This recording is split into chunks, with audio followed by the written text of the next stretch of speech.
कुर्ल्यासारखा मध्यमवर्गीय आणि अतिशय गरीब असा जो हा विभाग आहे या ठिकाणी मोठ्या प्रमाणात जे आहे झोपडपट्ट्यांसारखा जो मोठा विभाग या ठिकाणी असतो आणि या दाट लोकसंख्या असलेल्या या विभागामध्ये खेमानंद मेडिकल जे आहे एप्रिल महिन्यापासून सुरू झालेले आहे। या संदर्भात आपल्याबरोबर बोलण्यासाठी राज लोखंडे आहेत। राजजी, काय एकूण प्रतिसाद लाभतो या ठिकाणी आणि काय संकल्पना होती तुमची या जेनेरिक मेडिसिन संदर्भात चालू करण्याची या ठिकाणी? आम्ही हा प्रकल्प आहे जो जेनेरिकचा जो संकल्प आहे तो एप्रिल महिन्यामध्ये आम्ही चालू केला। तेव्हा आम्हाला त्याच्या आधी इतकी आयडिया नव्हती। आम्ही पूर्ण सर्वे केला की जेनेरिकचं मेडिसिन म्हणजे त्याची गुणवत्ता कशी आहे आणि तो ब्रँडेड आणि जेनेरिकमध्ये काय डिफरन्स आहे। शक्यतो जेनेरिक आणि ब्रँडेड जेनेरिकमध्ये हा काहीच डिफरन्स नाही आहे। MG आणि सगळे गुणवत्ता सगळी सेम असते। याचा फायदा असा होतो की गरीब आणि गरजू लोकांना ह्याचा पुरेपूर फायदा होतो। जे गरीब आणि मध्यमवर्गीय जे अफोर्ड करू शकत नाही, म्हणजे जे महाग दरामध्ये औषधं घेऊ शकत नाही, त्यांना जेनेरिकमुळे खूप फायदा झाला आहे। आमच्या इथे कुर्ला, घाटकोपर, बदलापूर, डोंबिवली या विभागातनं पण लोक येतात। राजजी, तुमचे वडील स्वतः खासदार आहेत। तुम्ही आता जसं म्हटलात की एक प्रत्येक लोकप्रतिनिधी पुढे येणं गरजेचं आहे। तुम्हाला वाटतं प्रत्येक लोकप्रतिनिधी जर पुढे आलाच नक्कीच ही जी जेनेरिकची चळवळ आहे ती मोठ्या प्रमाणात चालेल? हो, प्रत्येक लोकप्रतिनिधींनी याच्यामध्ये सहभाग घेतला पाहिजे। त्यांचा प्रभाग असेल, खासदार, आमदार। आता खासदाराच्या अंडर 6 तालुके येतात, तर त्यांनी प्रत्येक तालुक्यामध्ये एक जेनेरिक स्टोअर चालू केलं आणि आमदाराने प्रत्येक वार्डामध्ये किंवा एका तालुक्यामध्ये चालू केलं किंवा नगरसेवकाने एक वार्डामध्ये चालू केलं। त्याचा प्रभाव खूप चांगल्या प्रकारे आपल्याला बघायला मिळेल। एकूण कुर्ल्यासारख्या विभागात कसा प्रतिसाद भेटतो तुम्हाला आता?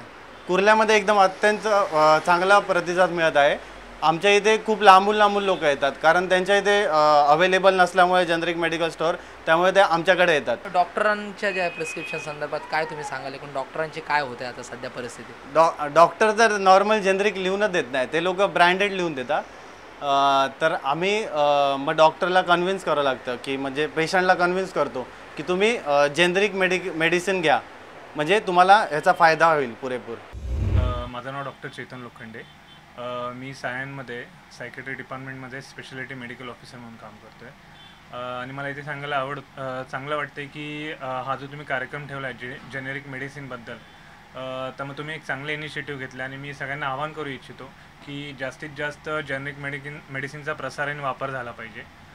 ॲक्च्युली सायन हॉस्पिटलमध्ये शेड्यूलवरती खूप सारी जेनेरिक मेडिसिन असतात, तरी सायन हॉस्पिटलच्या लिमिटेशन असल्यामुळे त्यांना खूप वेळेला मेडिसिन बाहेरून द्यावं लागतं आणि जेनेरिक मेडिकेशनचा रोल हा ट्रीटमेंटमध्ये खूप इम्पॉर्टंट आहे। जसं आम्ही गेल्या काही सर्वेमध्ये आपल्याला आढळून आले की गरीब माणसाचा भारतातल्या त्यांच्या आयुष्यामध्ये स्वास्थ्यावरती होणारा खर्च हा खूप मोठा इव्हेंट असतो। तर मला असं वाटतं जर जेनेरिक मेडिसिनवरती जर त्यांचं कॉस्ट कमी झाली तर त्या लोकांची, गरीब माणसाची जी ट्रीटमेंट कॉस्ट होते ती आपल्याला कमी करता येईल आणि त्याच्यामुळे काय होऊ शकतं की जास्तीत जास्त लोक जी आज ट्रीटमेंटपासून वंचित आहे ती ॲडिक्वेट ट्रीटमेंट घेऊ शकतात आणि व्यवस्थित बरे होऊ शकतात।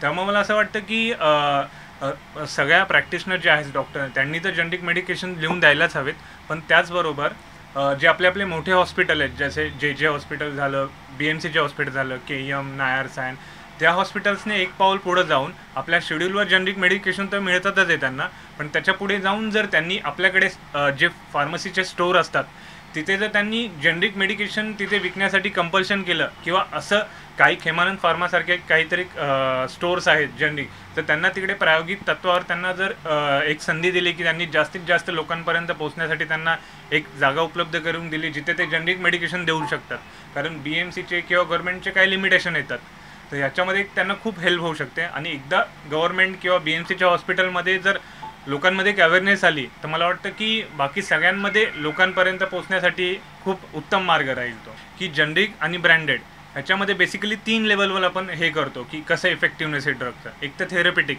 की पेशंटला तुम्ही मेडिसिन दिली आणि त्याला इम्प्रूव्हमेंट किती आली, तर थेरपेटिक इम्प्रूव्हमेंट झाली। दुसरी झाली बायोलॉजिकल, म्हणजे तुम्ही एखादा ड्रग दिला त्या पेशंटला आणि त्याची बॉडीमध्ये रिॲक्शन कसे होते, तर बायोलॉजिकल इफेक्ट झाला। आणि तिसरा म्हणजे झालं केमिकल, जसं तुम्ही एक ड्रग देता तर त्याची कॉन्स्टिट्युएन्सी किती, म्हणजे 50 मिलीग्राम असेल तर तोही ड्रग 50 मिलीग्रामचाच आहे का, तर हे झालं। तर जेनेरिकमध्ये पण खूप सारे 3-4 व्हरायटी आहेत, तर त्याच्यामध्ये जर तुम्ही ब्रँडेड केमिकलमध्ये गेलात तर त्याची कॉस्ट खूप कमी आणि ते ब्रँडेड एवढंच इफेक्टिव्ह असतं। तर मला वाटतं जर त्यांच्यामध्ये आपण अवेअरनेस करू शकलो मेडिकल प्रॅक्टिशनरमध्ये, तर तेही नक्की हे मेडिसिन लिहून देतील जेनरिक.